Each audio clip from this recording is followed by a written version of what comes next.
come on an adventure through the vines as we delve into a classic story of the underdog becoming the top dog, or in this case, the top fox.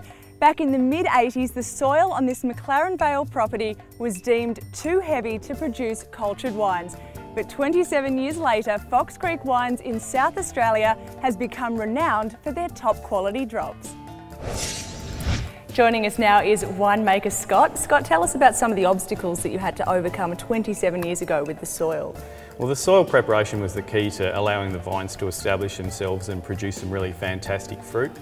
Our viticulturists also used some alternate trellising systems, and that also helped the vines really express themselves. Fantastic. Well, I think it's time now to take a look at the cellar door. Can you take us over there? Certainly, follow me. Great. Scott, you have absolutely gorgeous views out here at the cellar door, and that building is amazing too. Tell us a bit about the history. Well, the building was built in the 1880s. It was the home to the Malpass family up until the middle of last century. It's now our cellar door, and it's where we conduct our wine tastings and allow people to come and visit us. Fantastic. And speaking of wine tastings, you've got a few wines or your recommendations for us. Tell us a bit about them. We make a Vitello, which is an unusual white variety.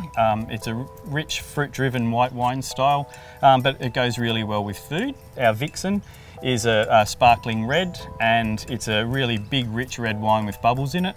And a lot of people describe it as a liquid black forest cake. Oh, lovely.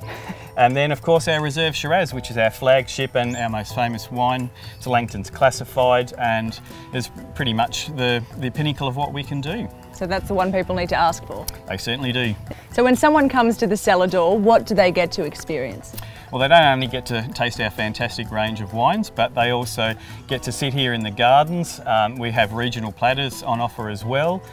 There's also an art exhibition which changes every couple of months. We've got sculpture in the gardens. There's a treasure hunt for the kids, so there's plenty to do. Sounds like there's something for everyone, hey? Certainly is. Scott, thank you. That's Fox Creek Wines in McLaren Vale in South Australia. Make sure you put aside a whole weekend and come and check this out for yourself.